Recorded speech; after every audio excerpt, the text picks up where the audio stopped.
Class 8-এর সমস্ত ছাত্রছাত্রী বন্ধুদেরকে ডাব্লিউবি ম্যাথ টিউশন অনলাইন ক্লাসে স্বাগত জানাই। আমরা অনুশীলনী 1.1 শুরু করেছিলাম, পূর্ব পাঠের পুনরভ্যাস।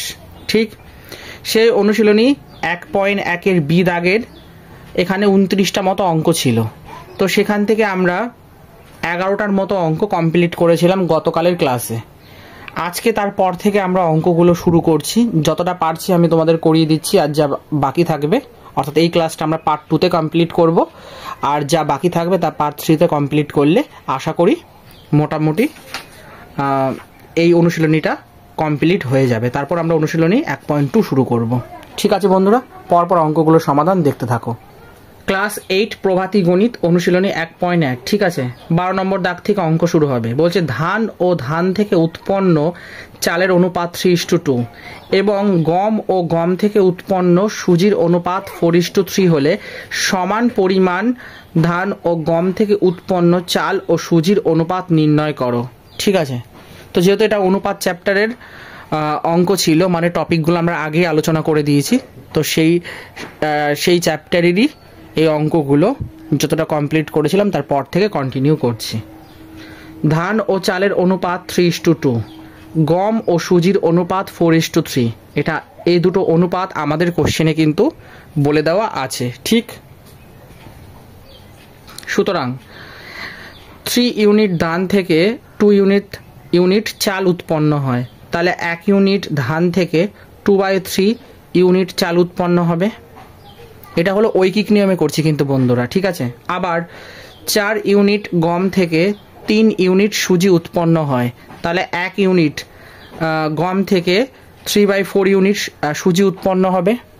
আর তোমাদেরকে আমি আরেকটা কথা বলে রাখি, যখন বেশি দিয়ে কম চাইবে তখন ভাগ করে দেবে, আর যখন কম দিয়ে বেশি চাইবে তখন গুণ করে দেবে। এটা একটা কমন ট্রিক্স, জানি না তোমরা জানো কি না। তো কারা কারা জানো আমাকে এটা অতি অবশ্যই কমেন্টে জানাও, আর যারা জানো তাদেরকে তো মানে কি বলো, ঠিক আছে একদম। চলো, এই অবধি করলাম আমরা। করার পরে এবার আমাদের কি বলেছে, চাল ও সুজির অনুপাত বার করতে বলা হয়েছে। তাহলে 2/3:3/4, কারণ আমরা দুটো কিন্তু ডিফারেন্সভাবে বার করে নিয়েছি, ইকুয়াল টু, এবার আমরা জানি ইস্টু থাকলে বাই কনভার্ট করা যায়, তাই 2/3 ভাগ 3/4 হলো। ভাগের একটা রুল কি, প্রথম সংখ্যাটাকে যেমন আছে তেমন রেখে দেবো, আর দ্বিতীয় সংখ্যাটাকে কি করবো, উল্টে দেবো। জাস্ট লব হর হয়ে যাবে, হর লব হয়ে যাবে। এক্ষেত্রেও সেম হয়েছে, 4/3 হলো, ইকুয়াল টু 4 দুগুণে 8, 3 তিরিকে 9, তার মানে 8/9 হলো। এবার 22 ছিল, যদি আবার সেটাকে অনুপাতে মানে রেশিওতে কনভার্ট করে নিই, তাহলে 8:9। তাহলে চাল ও সুজির অনুপাত কত হচ্ছে, 8:9। এটাই হচ্ছে আমাদের উত্তর।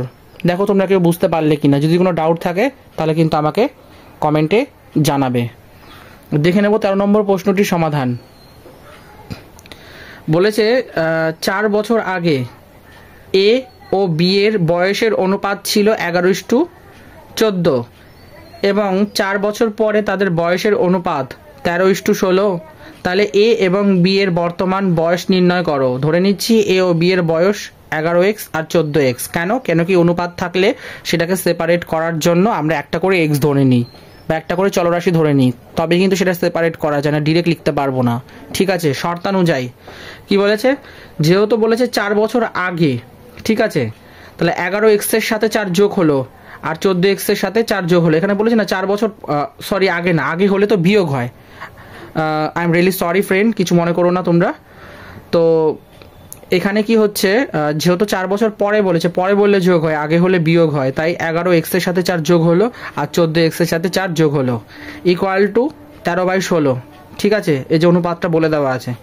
এবার এটাকে যখন তোমরা নর্মাল সমাধান করবে, কি হচ্ছে, ক্রস মাল্টিপ্লাই মানে বজ্রগুণন, যেটা আগেই বলেছি ক্লাস 9-এ তোমরা শিখবে, তাহলে সেটাই হচ্ছে। তার মানে 16-র সাথে 11x প্লাস 4 হচ্ছে গুণিত, ইকুয়াল টু 13 গুণিত 14x প্লাস 4 হচ্ছে। এবার 16 দিয়ে এই পুরো রাশিটাকে গুণ করে দাও, তার মানে 16-র সাথে 11x গুণ করলে কত হচ্ছে, 176x প্লাস 16-র সাথে 4 গুণ করলে 4 64, ইকুয়াল টু 13-র সাথে 14 গুণ করলে 182x প্লাস 13 সাথে 4 গুণ করলে 4 তেরং 52।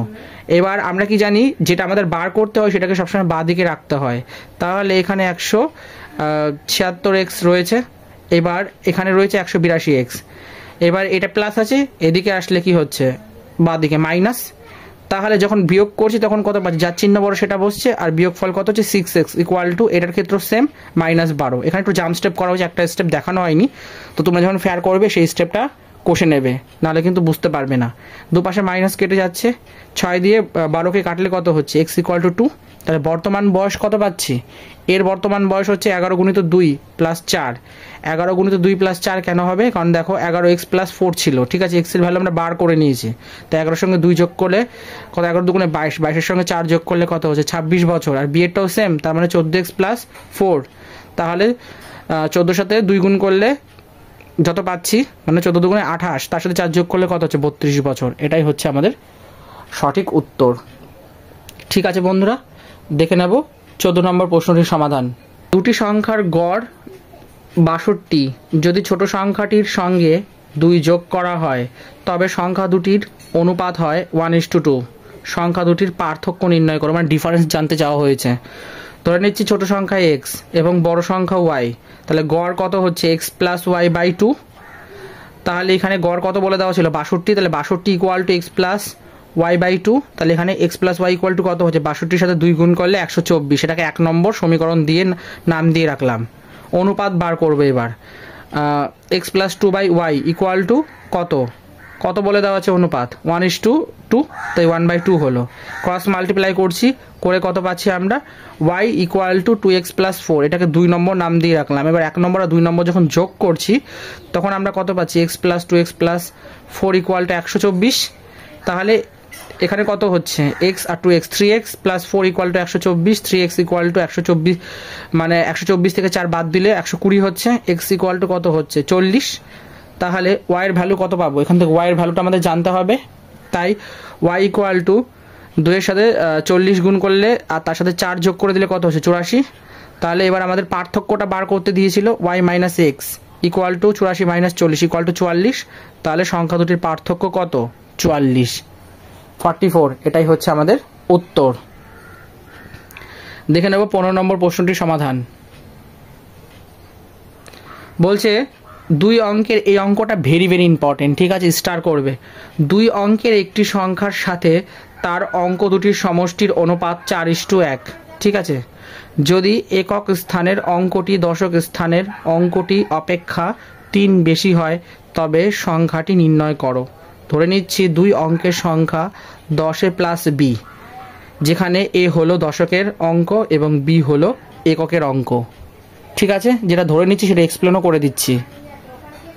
এবার সুতরাং 10a plus b by a plus b equal to 4, ঠিক আছে। এটাকে যখন আমরা ক্যালকুলেশন করছি দেখো 2a ইকুয়াল টু b, এটা 1 নম্বর নাম দিয়ে রাখলাম।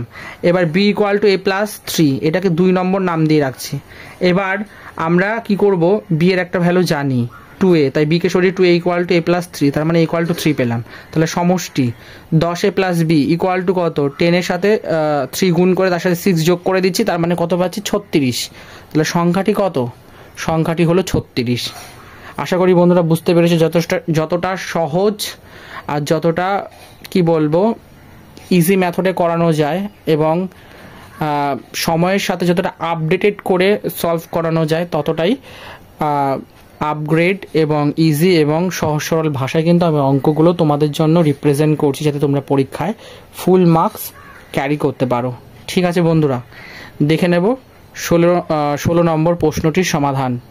90 জন বালক বালিকার মধ্যে থেকে 15 জন বালিকা চলে গেলে বালক ও বালিকার সংখ্যার অনুপাত হয় 2:1, কিন্তু পরে আবার 45 জন বালক চলে যাওয়ার সেই অনুপাত হয় 1:5।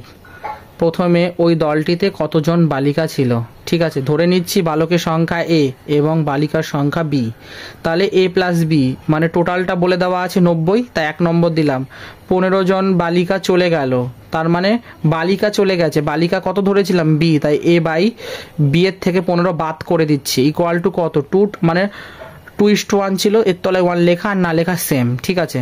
এবার এখান থেকে আমরা কি করছি, ক্রস মাল্টিপ্লাই করে বি ক্যালকুলেট করছি, ঠিক আছে। বি ইকুয়াল টু, এ দেখো 2 into b minus 15 or b equal to 2b minus 30, এটাকে 2 নম্বর নাম দিলাম, ঠিক আছে। এবার আমরা কি করছি, এইটাকে 1 নম্বর সমীকরণে বসাচ্ছি, ঠিক আছে। বি এর জায়গায় বসাতে, মানে সরি এর জায়গায় বসাতে হবে, ঠিক আছে। এর জায়গায় বসালে এখানে হচ্ছে 2b, সরি এই জায়গাটা একটু ভুল হয়েছে, এটা এ হবে। তাহলে A equal to 2b minus 30।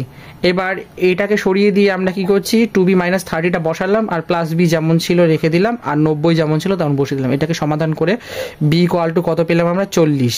এবার এর ভ্যালু বার করতে হবে, তাই 90 মাইনাস বি। কারণ 90 মাইনাস বি কেন হবে, এর একটা কারণ হচ্ছে, দেখো একটা জিনিস ভালো করে বোঝার চেষ্টা করো, আমাদের সমীকরণে বি এর ভ্যালু কত ছিল, বি এর ভ্যালু ছিল আমাদের সমীকরণে, আমরা যেহেতু এর ভ্যালু বার করব সেই জন্য আমরা বি এর ভ্যালু যেটা বার করতে আর করেছি 40, সেটা কিন্তু আমরা এই ইকুয়েশনে পুট করব না, আমরা 1 নম্বর ইকুয়েশনে পুট করব। তাহলে যদি আমরা বি এর ভ্যালু পুট করি তাহলে ইকুয়েশনটা কেমন হয়, তার মানে এ আমাদের দরকার, তাহলে এ ইকুয়াল টু এটা 90 মাইনাস বি হয় না, এই জিনিসটাই এখানটায় লেখা হয়েছে, যার ভ্যালু কত 50। তাহলে A equal to 50, B equal to 40। 45 জন বলেছে বালক চলে গেলে, তার মানে এর থেকে 45 বাদ দেবো, আর বি এর থেকে তো 15, বা কারণ 15 জন আগেই চলে গেছিল বালিকা, তাই 15 রেখে দিলাম। তার অনুপাতটা কত এসে দাঁড়ালো, 1/5। তাহলে এটাকে যখন আমরা ফার্দার সিম্পলিফাই করছি তখন আমরা 5a minus B equal two 210 পাচ্ছি, ঠিক আছে। 210 পেলাম, আশা করি এইটুকুনি বুঝতে পেরেছ। 210 পেলাম। এখন আমরা যদি এর জায়গায় 50 রাখি আর বি এর জায়গায় যদি আমরা 40 রাখি তাহলে দেখো 210, তার মানে কি আমাদের যে সম্পর্কটা এসছে সেখানে এটা পুরো স্যাটিসফাইড হয়ে যাচ্ছে, সিদ্ধ হয়ে যাচ্ছে। তাহলে সঠিক উত্তর কি হবে, মানে বলেছে না যে বালকের সংখ্যা কত, বালকের সংখ্যা হচ্ছে 50 জন আর বালিকার সংখ্যা হচ্ছে 40 জন, এটাই হচ্ছে আমাদের সঠিক উত্তর। এবার পরের যে কন্ডিশনটা ছিল সেটা দিয়ে আমরা চেক করে, মানে ক্যালকুলেশন করে একটা রিলেশন পেলাম, রিলেশনটা হচ্ছে এইটা, সেই রিলেশনটা, ঠিক আছে। কিন্তু এটাকে কি আর সলভ করা যাবে না, এটাকে সলভ করা যাবে না, কারণ এ আর বি দুটো আননোন ভ্যালু হয়ে যাবে, মানে ভেরিয়েবল হয়ে যাচ্ছে। কিন্তু এ আর বি আননোন ভেরিয়েবল হলে কি হবে, তাদের ভ্যালুটা আমরা ইতিপূর্বে বার করে নিই, সেখানে পুট করলে এটা 210, আর যদি বাম দিকে 210 আর ডান দিকে 210 সেম হয় তাহলে রিলেশনটা ট্রু হচ্ছে, তাহলে আনসারটা একদম জাস্টিস, তার মানে এটাই হচ্ছে সঠিক উত্তর। ঠিক আছে বন্ধুরা, দেখে নেব 17 নম্বর প্রশ্নটির সমাধান। 30 লিটারের একটি মিশ্রণের দুধ ও জলের অনুপাত 7:3। ঠিক আছে, বলছে মিশ্রণটিতে কি পরিমাণ জল মেশালে নতুন মিশ্রণে দুধ ও জলের অনুপাত 3:7 হবে। অঙ্কটা ভেরি ভেরি ইম্পর্টেন্ট, ঠিক আছে, স্টার মারবে।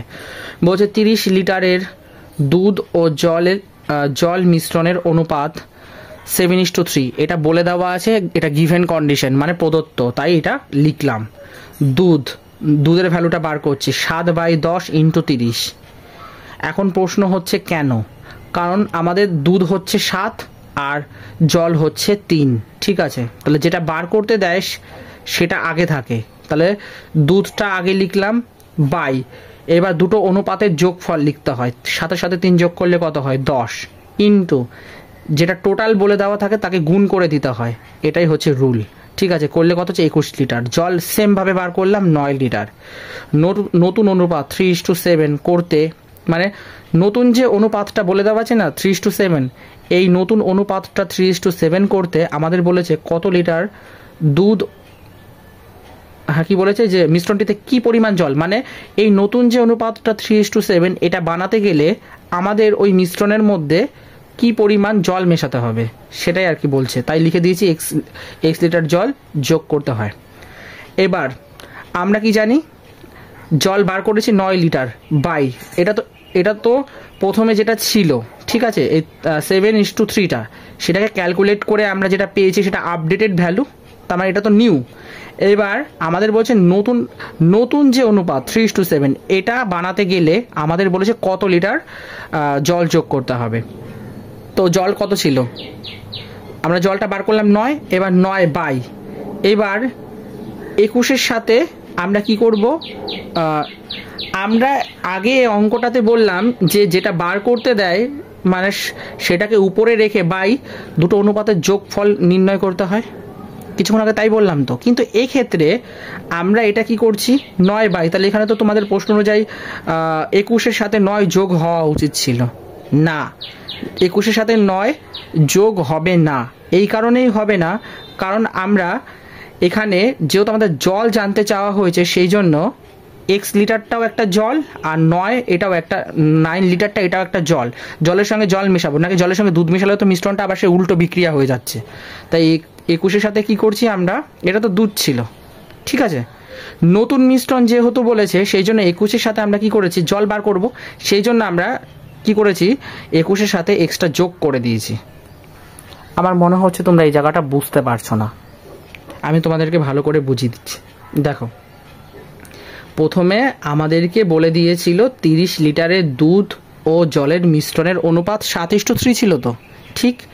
এবার আমরা কি করছি, এবার ওই মিশ্রণের মধ্যে দুধ কতটা আর জল কতটা সেটা তো আমরা জানি না, তাই কি করছি ওই প্রথমে আমরা দুধটা বার করছি যে মিশ্রণটার মধ্যে দুধ কতটা ছিল আর জল কতটা ছিল। আমরা দেখলাম এই 7:3 অনুপাতের এই মিশ্রণটার মধ্যে 21 লিটার হচ্ছে জল আর 9 লিটার হচ্ছে না, 21 লিটার হচ্ছে দুধ আর 9 লিটার হচ্ছে জল, ঠিক আছে। তাহলে আমরা আমাদের কাছে এইটা একটা সোজা সাপটা হিসাব হয়ে গেল যে হ্যাঁ, মানে 30 লিটারের যে মিশ্রণ ছিল সেই মিশ্রণের মধ্যে মুদ্রা কথা 21 লিটার দুধ আছে আর 9 লিটার জল, ঠিক আছে। তার মানে ধরে নাও, মানে এই সমস্ত ম্যাথগুলো নিজেদের মতন করেও বোঝা যায়। মানে কীরকম দেখো, ধরে নিচ্ছে আমি একজন গোয়ালা, ঠিক আছে, আমি দুধের ব্যবসা করি, ঠিক আছে, দুধের ব্যবসা যখন করি আমি, আমার গরুতে কি করেছে 21 লিটার দুধ দিয়েছে, ঠিক আছে, কিন্তু আমার যা কাস্টমার তাদের রিকোয়ারমেন্ট ফুলফিল করতে গেলে আমার 30 লিটার দুধ লাগবে। এবার গরু ও একটা জীব, ও তো আর মেশিন নয় যে সবসময় 1 লিটার সবসময় সেম দুধ দেবে। তখন আমি কারচুপি করার জন্য কি করেছি, আমার তো 30 লিটার দরকার, এবার আমি 21 লিটারের মধ্যে কি করেছি 9 লিটার না জল মিশিয়ে দিয়েছি, ঠিক আছে। আরে কাস্টমাররা তো আর বুঝতে পারবে না দুধ না জল দিয়েছি। তো এখন বক্তব্য, এরকম যদি ব্যবসায়ী থাকে আর এরকম যদি কাস্টমার থাকে তাহলে তো হয়েই গেল। তোমাদের মনে এটা ভাবনা আসতে পারে, কিন্তু জিনিসটা তোমাদেরকে বোঝানোর জন্য আমি জাস্ট একটা লজিক দিচ্ছি, ঠিক আছে, যে কী করে জিনিসটা হচ্ছে। তো আমার গরু 21 লিটার দুধ দিয়েছে, সেই দুধের মধ্যে আমি 9 লিটার জল মিশিয়ে দিয়েছি, ঠিক আছে। এবার ওই 9 লিটার দুধের মধ্যে কি করেছি, মানে 21 লিটার দুধের মধ্যে কি করেছি, আমি 9 লিটার জল মিশিয়ে দিয়ে মুদ্রা কথা আমি 30 লিটার আর কি জলে দুধে মিলে আর কি বানিয়েছি, ঠিক আছে। তাহলে এখন যদি 30 লিটার জল হয়, মানে সরি 30 লিটার দুধ হয়, তাহলে কিন্তু আমি আমার যতগুলো কাস্টমার আছে প্রত্যেককে দিতে পারবো।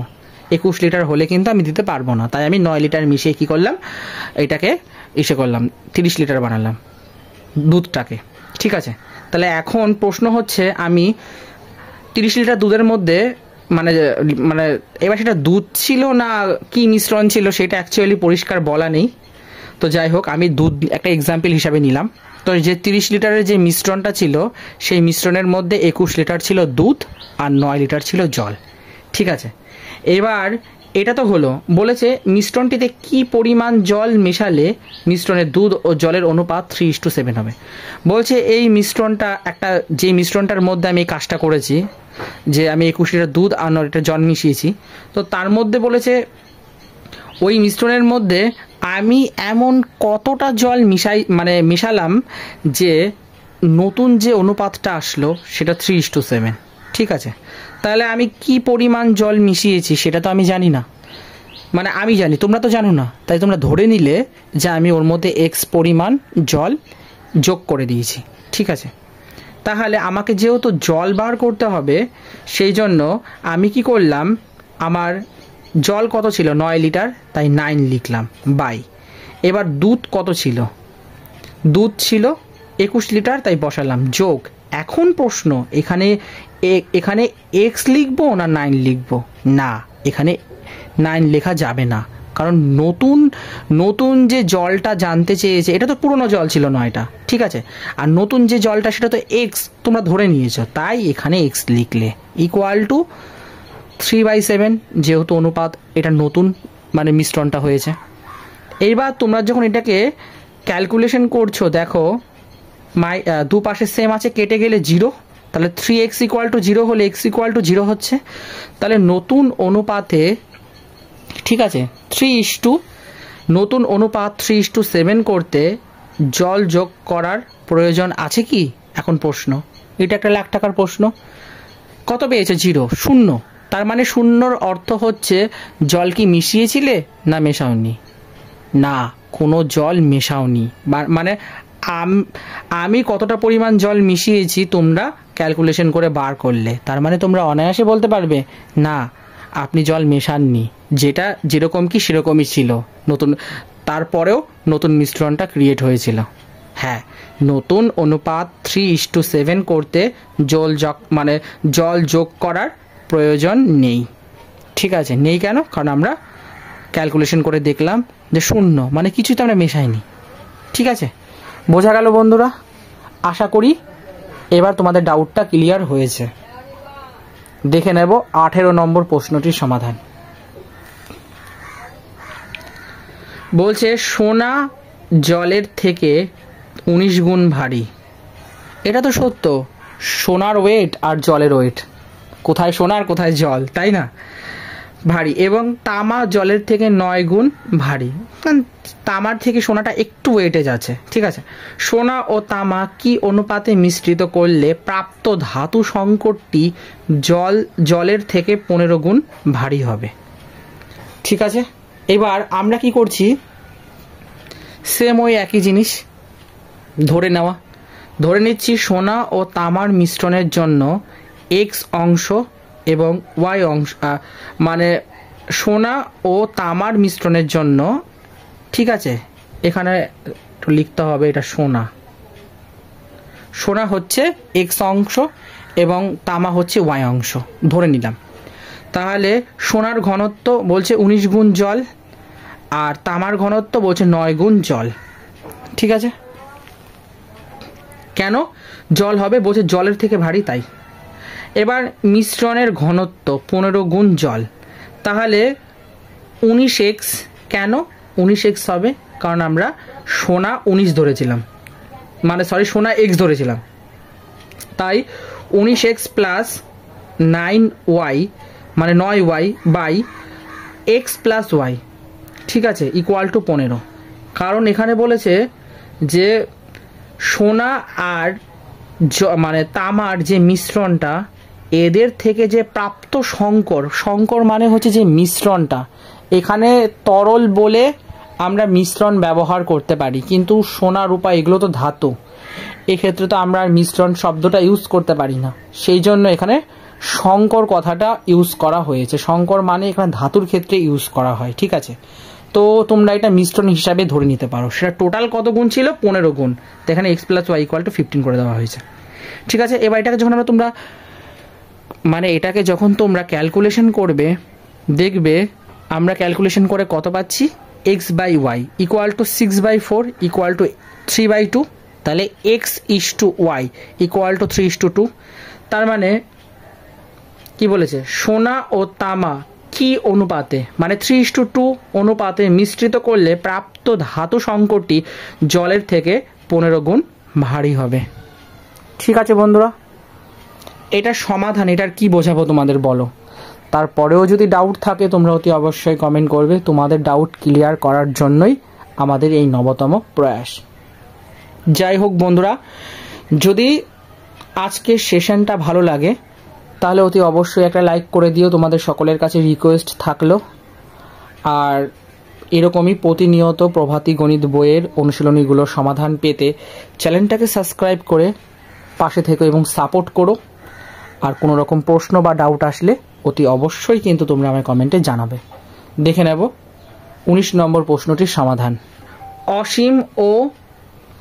অসিতের আয়ের অনুপাত 3:4 এবং তাদের ব্যয়ের অনুপাত হচ্ছে 2:3। যদি তারা প্রত্যেকেই 6,000 টাকা করে সঞ্চয় করতে পারে তবে অসীমার কত আয় কত। এই অঙ্কটা ভেরি ভেরি ইম্পর্টেন্ট, তোমরা অতি অবশ্যই কিন্তু দেখবে, কারণ আয় ব্যয় এই টাইপের অঙ্কগুলো কিন্তু কোশ্চেনে প্রায়শই দেখা যায়। ঠিক আছে, ধরে নিচ্ছি অসীমের আয় 3x এবং অসিতের আয় 4x, একটা অসীম আর একটা অসিত। ঠিক আছে, কি হয়েছে তারপরে? আবার ব্যয়ের অনুপাত বলে দেওয়া আছে 2:3, তাহলে অসীমের ব্যয় হচ্ছে 2y এবং অসিতের ব্যয় হচ্ছে 3y। ঠিক আছে, সঞ্চয়ের সূত্র কি? সঞ্চয় ইকুয়াল টু আয় মাইনাস ব্যয়। ঠিক আছে, এবার অসীম কত? 6,000 ইকুয়াল টু 3x মাইনাস 2, এটা 1 নম্বর। আর অসিত 6,000 equal to 4x minus 3y, এটা কত? 2 নম্বর। এবার 1 নম্বর থেকে এই সমীকরণটা আসছে, মানে 2y equal to 3x minus 6,000, তাহলে y ইকুয়াল টু কত? 3x মাইনাস 6,000/2, এটাকে দিলাম 3 নম্বর। ঠিক আছে, আর 2 নম্বর থেকে কত পাচ্ছি? 6,000 equal to 4x minus 3y, তাহলে 4x। এইবার এই 2 নম্বর ইকুয়েশন দিয়েই আমাদের মেন ফান্ডা, মানে 1 নম্বর ইকুয়েশন থেকে আমরা ভ্যালু, মানে একটা ভ্যালু বার করবো y এর, সেটার নাম দেব 3, আর যেটাকে পাবো 3 নম্বর সেটাকে 2 নম্বরে বসিয়ে আমরা কি করলাম? x ইকুয়াল টু 6,000 পেলাম। ঠিক, তাহলে অসীমের আয় 3x ইকুয়াল টু 3 এর সাথে 6,000 গুণ করলে 18,000, সুতরাং অসীমের আয় হচ্ছে 18,000 টাকা। আশা করি বুঝতে পেরেছ, কারণ এখানে বলেছে যে কোথায় গেল, 6,000 টাকা করে সঞ্চয় করতে পারে তবে অসীমের আয় কত? অসীমের আয় হচ্ছে 18,000 টাকা। সুতরাং অসীমের আয় কত? অসীমের আয় হচ্ছে 18,000 টাকা। কোনো রকম ডাউট থাকলে তোমরা আমায় অতি অবশ্যই জানাবে। দেখে নেব 20 নম্বর প্রশ্নটির সমাধান। অঙ্কটি হচ্ছে আজকের লাস্ট অঙ্ক, আর বাকি যে 9টা অঙ্ক থাকলো বা 10টা অঙ্ক থাকলো সেটা আমরা পার্ট 3 ভিডিওতে কমপ্লিট করব। ঠিক আছে বন্ধুরা, দেখে নাও। বলছে এর আয় বি এর আয় অপেক্ষা 140 টাকা বেশি, সি এর আয় ডি এর আয় অপেক্ষা 80 টাকা বেশি। যদি এ ও সি এর আয়ের অনুপাত 2:3 হয় এবং বি ও ডি এর আয়ের অনুপাত 1:2 হয়, তবে এ বি সি ডি এর আয় নির্ণয় করো। নিচ্ছি বি ইকুয়াল টু এক্স টাকা, তাহলে এর আয় এ ইকুয়াল টু এক্স প্লাস 140, তাহলে ডি ইকুয়াল টু ওয়াই টাকা। মানে আমি কি করছি, বি ইকুয়াল টু এক্স টাকা ধরে নিচ্ছি, এর আয় বার করতে বলেছে, তাই এ ইকুয়াল টু এক্স প্লাস 140। কেন? কারণ 140 টাকা এ বি এর থেকে বেশি, সেই জন্য। এবার ডি ইকুয়াল টু কি করছি, ওয়াই ধরে নিচ্ছি, ওয়াই টাকা ধরে নিচ্ছি, তাহলে সি এর আয় same, c equal to y plus 80। কেন কি এখানে বলছে সি ডি এর আয় অপেক্ষা 80 টাকা বেশি, সেই জন্য। এবার এ এবং সি এর আয়ের অনুপাত 2:3 বলে দেওয়া আছে, তাহলে এ বাই সি ইকুয়াল টু 2/3 হবে। তাহলে এখান থেকে যখন আমরা ক্যালকুলেট করছি, এর ভ্যালু কত পেয়েছি? এক্স প্লাস 140, এই যে A equal to X equal to 140, আর সি ইকুয়াল টু কত পেয়েছি আমরা? Y plus 80। তাই এর জায়গায় এটা বসালাম আর সি এর জায়গায় এটা বসালাম। তাদের অনুপাত কত বলে দেওয়া হচ্ছে? 2/3। এবার এটাকে আমরা ক্যালকুলেট করছি, করে কত পেলাম? 3x minus 2y equal to 260।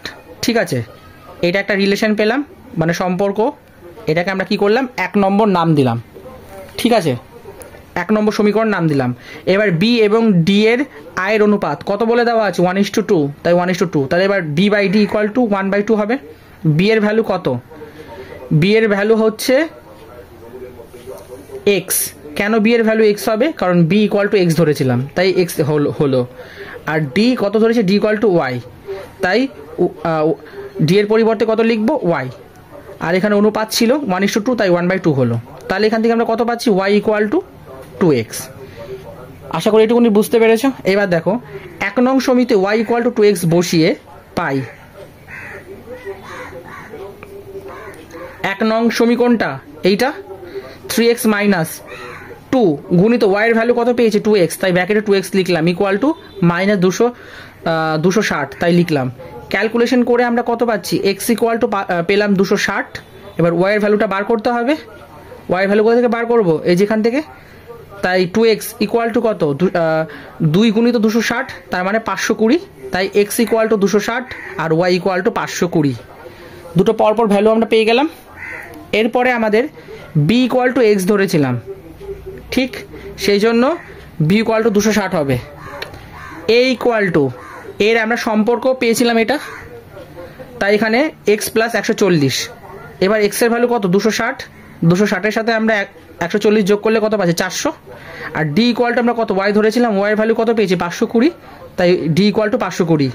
R c এর ভ্যালু কত আমরা সম্পর্ক বার করেছিলাম, y প্লাস 80, তাই y এর ভ্যালু কত, 520, 520-এর সাথে 80 যোগ করলে কত হচ্ছে, 600। আশা করি বুঝতে পেরেছো। তাহলে আমরা a b c d পরপর 4টে পেয়ে গেছি। এর ভ্যালু হচ্ছে 400, b এর ভ্যালু 260, c এর ভ্যালু 600 আর d এর ভ্যালু হচ্ছে 520। এটাই হচ্ছে আমাদের উত্তর। আশা করি বন্ধুরা তোমরা বুঝতে পেরেছো। এরপরেও কারোর যদি কোনো প্রশ্ন থাকে তোমরা অতি অবশ্যই আমায় কমেন্ট করে জানাবে। তাহলে আজকের এই ক্লাসে মুদ্রা কথা আমরা 11 থেকে 20 দাগ পর্যন্ত অঙ্কগুলো পরপর সলভ করলাম। আর এত পর্যন্তই তাহলে থাক। আর বাকি যে 9টা অঙ্ক রইল, অর্থাৎ 21 থেকে 29 পর্যন্ত, সেই অঙ্কগুলো আমরা পার্ট 3-তে কমপ্লিট করব। তাহলে এই চ্যাপ্টারটা শেষ। আর একটা ক্লাস প্রোভাইড করতে পারলে এই অনুশীলনী মানে 1.1টা শেষ হয়ে যাবে। তারপর আমরা অনুশীলনী 1.2 শুরু করব। ঠিক আছে বন্ধুরা, তাহলে তোমরা সকলে ভালো থেকো। এতদিন অবধি যা অঙ্ক করালাম প্র্যাকটিস করো, শেয়ার করো। কোনো রকম ডাউট হলে তোমরা আমাকে জানাতে পারো।